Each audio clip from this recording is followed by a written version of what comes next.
A kú déédé àsìkò yìí. Kókó inú ìwé ìròyìn la mú wá fún yín láti inú àwọn ìwé ìròyìn ilé wa. Orúkọ tèmi ni Ọmọgbémisọ́lá ọmọ Alọ́gọ̀madẹ. Ọ̀pọ̀lọpọ̀ iṣẹ́ àti okòòwò ni ó wà lójú kan lánàá látàrí àrọ̀rọ̀dá òjò ọjọ́rú oníwákàtí 10 káàkiri ìpínlẹ̀ Èkó àti Ògùn. Ràbàràbà rẹ̀ mú kí ilé alájà méjì kan dà wó lulẹ̀ ní agbègbè Mushin, ìpínlẹ̀ Èkó. Bí ọkọ̀ ṣe wà lójú kan látàrí ẹ̀kún omi tí ó gba ojú pópó tí àwọn akẹ́kọ̀ọ́ mìíràn kò lè lọ ilé-ìwé bí ó tilẹ̀ jẹ́ wípé ìjọba ìpínlẹ̀ Èkó ní òjò ọ̀hún rọ̀ fún wákàtí 9, ṣùgbọ́n láti òru ọ̀gànjọ́ ni ó ti bẹ̀rẹ̀ ní àwọn apá ibòmíràn títí di ọ̀sán tí ó mú àpapọ̀ wákàtí tí ó fi rọ̀ jẹ́ 12. Àwọn agbègbè bíi Bágà, Ìkẹjà, Ọgbà àti bẹ́ẹ̀ bẹ́ẹ̀ lọ ni òjò yìí ti rọ̀ fún wákàtí 10. Ìwádìí sọ ọ́ di mímọ̀ wípé ẹ̀kún omi gba àwọn agbègbè bíi Ìyànà Òwòrò, Agége, Ìjẹ̀gùn Ìṣẹ́rí, Ọ̀ṣun, Gbàgádà àti erékùṣù Èkó ní ìpínlẹ̀ Èkó. Àwọn ibòmíràn tí wọ́n ti kojú omíyalé àgbàrá ya ṣọ́ọ̀bù ní Erédò, Bódìjà, Ẹ̀pẹ́, Ṣàngótẹ̀dó, Ìbẹ̀jú-Lẹ́kì, Àwóyàyà, Lábọ́ra àti Abidjan. Àbẹ̀wò akọ̀ròyìn sí Àtàn-Ọ̀tà, Àṣeéṣe, Ifọ̀, Ṣàngó-Ọ̀tà àti Ìjẹ̀bú-Òde ní ìpínlẹ̀ Ògùn ni wọ́n ti ṣe àkíyèsí wípé ẹ̀kún omi gba ojúnà, èyí jẹ́ kí ó nira fún èrò ojúnà láti rìn. Òjò tí ó bẹ̀rẹ̀ láti aago 12 òru ni wọ́n dá ẹ̀bi rù wípé ó fa wíwó tí ilé alájà méjì yìí fi wó lulẹ̀ ní ojúnà Cameroon agbègbè Mushin tí ènìyàn 7 sì fi ara pa.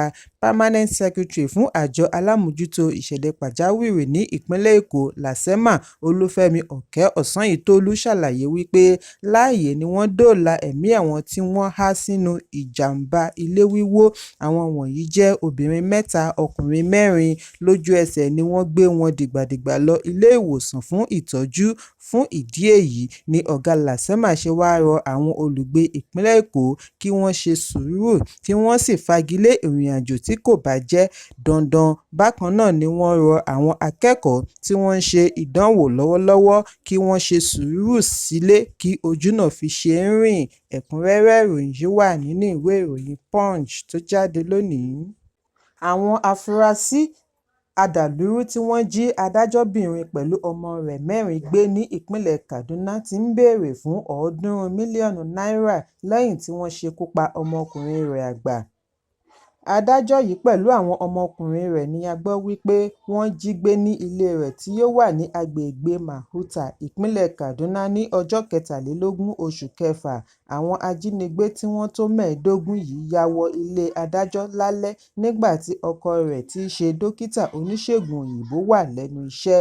Agbẹjọ́rò ajàfẹ́tọ̀ọ́ ọmọnìyàn kan tí í ṣe aláṣẹ iléeṣẹ́ House of Justice, Gloria Balasini ni ó sọ nínú àtẹ̀jáde àná wípé àwọn ajínigbé yìí ti ń lérí láti pa àwọn ọmọ rẹ̀ yòókù bí wọn kò bá tètè san owó yìí ní kíákíá. Balasini ní àwọn ajínigbé ti pa ọmọ rẹ̀ ọmọ ọdún 14 tí ó wà nínú ìgbèkùn àwọn ajínigbé nígbà tí wọn kò tètè rí owó san. Wọ́n ní ọjọ́ 2 oṣù keje ni wọ́n yìnbọn pa ọmọ tí orúkọ rẹ̀ ń jẹ́ Victor Gimba. Ó wá rọ ìjọba, ẹgbẹ́ agbẹjọ́rò pẹ̀lú àwọn ẹ̀ṣọ́ aláàbò kí wọ́n tètè gbé ìgbésẹ̀ láti rí i dájú wípé wọ́n ṣe àgbàkalẹ̀ adájọ́ pẹ̀lú àwọn ọmọ rẹ̀ kúrò nínú àkàtà àwọn ajínigbé. Ẹ̀kúnrẹ́rẹ́ ìròyìn yìí wà nínú ìwé ìròyìn Daily Post tó jáde lónìí. Ìdàrúdàpọ̀ bẹ́ sílẹ̀ ní agbègbè Ọ̀parẹ̀ ní ìlú Olómù, ìjọba ìbílẹ̀ Ughelli, ìpínlẹ̀ Delta lówùúrọ̀ àná lẹ́yìn tí ọmọkùnrin kan pa bàbá rẹ̀ tí í ṣe òṣìṣẹ́ ilé ìjọsìn ìjọ Àgùdà nípa ìyà. Ìròyìn jábọ̀ wípé bàbá tí wọ́n pe orúkọ rẹ̀ ní ẹni ọ̀wọ̀ Isaac Umurie láti ilé ìjọsìn St. John's Anglican Church, Ọ̀parẹ̀ Olómù ní ọmọ rẹ̀ Ufuoma Umurie ẹni ọdún 28 ṣápa láti ojú oorun. Ìwádìí sọ ọ́ di mímọ̀ wípé láàrin aago 2 òru ni ìṣẹ̀lẹ̀ aburú yìí wáyé tí orí kó ìyá rẹ̀ yọ tí kò fi ríbi kópa nínú aburú.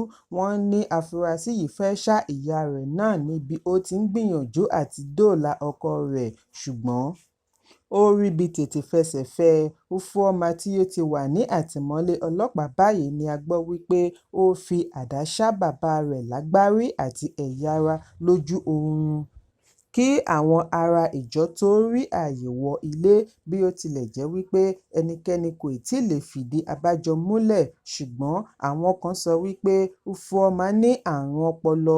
Wọ́n ní èyí jẹ́ ìgbà kejì tí ó ń ṣe ìkọlù sí olóògbé bàbá rẹ̀. Agbẹnusọ ọlọ́pàá ìpínlẹ̀ SP Bright Edafe fìdí ìṣẹ̀lẹ̀ yìí múlẹ̀. Ó ní ó ti wà ní àkóló ọlọ́pàá. Láìpẹ́ yóò fi ojú ba ilé-ẹjọ́. Ẹ̀kúnrẹ́rẹ́ ìròyìn yìí wà nínú ìwé ìròyìn Punch tó jáde lónìí. Àgbà òṣèré amúlùúdùn Charles Òkúta tí gbogbo ènìyàn mọ̀ sí Charlie Boy ti ṣe ìtanilólobó wípé láìpẹ́ adarí ajìjàǹgbara fún ilẹ̀ Biafra IPOB Nnamdi Kanu yóò gba ìyọ̀ǹda láìpẹ́. Charlie Boy sọ èyí nígbà tí ó ń bu ẹnu àtẹ́ lu àhesọ ẹ̀sùn wípé àwọn ará ẹkùn àríwá kórìíra ará ilẹ̀ Ìgbò. Lórí ẹ̀rọ abánidọ́rẹ̀ẹ́ X ni Charlie Boy ti kìlọ̀ fún àwọn ará ilẹ̀ Ìgbò tí wọ́n ń tako ìyọ̀ǹda Kanu. Gẹ́gẹ́ bí Charlie Boy ti ṣàlàyé, ó ní òun kì í ṣe alátìlẹyìn Sowore, ṣùgbọ́n lórí ọ̀rọ̀ Kanu òótọ́ ni ó ń sọ. Ó ní bí ó bá wu ará ẹkùn àríwá kí wọ́n kórìíra ará ilẹ̀ Ìgbò, èyí kò lè dí ìràwọ̀ wọn lọ́wọ́ kí ó má tàn. Èyí ń wáyé lẹ́yìn tí àwọn ọmọ ẹgbẹ́ IPOB fi ẹ̀sùn kan àwọn olóṣèlú ilẹ̀ Ìgbò kan wípé àwọn ni wọ́n ń ṣe alátakò Kanu tí kò fi tètè rí ìyọ̀ǹda. Ó ní kí wọ́n tètè lọ jáwọ́. Agbẹnusọ fún IPOB Emma Powerfull sọ wípé kí àwọn olóṣèlú yìí gbáradì láti kojú ohun tí ó bá tẹ̀yìn rẹ̀ yọ. Èyí ń wáyé bí àwọn gómìnà gúúsù ìlà oòrùn àti sínétọ̀ ṣe pinnu láti ní ìpàdé pẹ̀lú ààrẹ Bọ́lá Tinubu kí wọ́n sì wá ojútùú sí ọ̀rọ̀ Kanu. Ẹ̀kúnrẹ́rẹ́ ìròyìn yìí wà nínú ìwé ìròyìn Daily Post tó jáde lónìí. Àwọn adàlúrú tí wọ́n jí adájọ́bìnrin tí ó fi ìpínlẹ̀ Kaduna ṣe ibùgbé pẹ̀lú àwọn ọmọ rẹ̀ ní ọjọ́ Àìkú tí ó kọjá ni a gbọ́ wípé wọ́n ti yọ̀ǹda adájọ́, ṣùgbọ́n àwọn ọmọ rẹ̀ ṣì wà ní àkàtà àwọn ajínigbé bí wọ́n ti ṣe àdínkù owó ìyọ̀ǹda ránsọ́ọ̀mù sí $150 mílíọ̀nù. Gẹ́gẹ́ bí a ti gbọ́, ọkọ rẹ̀ Dókítà Musa Gimba sọ wípé àwọn ajínigbé ní owó yìí gbọ́dọ̀ jẹ́ sísan láàrin ọjọ́ 3. Agbẹnusọ ọlọ́pàá ìpínlẹ̀ ASP Mansur Hasan fìdí ẹ̀ múlẹ̀ wípé lóòótọ́ ni àwọn ajínigbé yìí ṣekú pa ọmọ rẹ̀ àgbà ọmọ ọdún 14. Ó ní ikọ̀ ọlọ́pàá ni ó rí òkú rẹ̀ nítòsí tóò-gèètì lójúnà márosẹ̀ Kaduna sí Abuja ní ọjọ́ 2 oṣù keje ọdún 2024. Ẹ̀kúnrẹ́rẹ́ ìròyìn yìí wà nínú ìwé ìròyìn Vanguard tó jáde lónìí.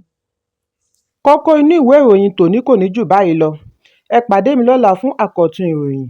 Kí a tó lọ, ẹ má ṣaláì fi àríwísí yín ránṣẹ́, ìyẹn comment, kí ẹ sì bá wa subscribe sí ojúnà wa lórí YouTube kí Kókó inú ìwé ìròyìn lè máa tẹ̀ yín lọ́wọ́ ní kíákíá.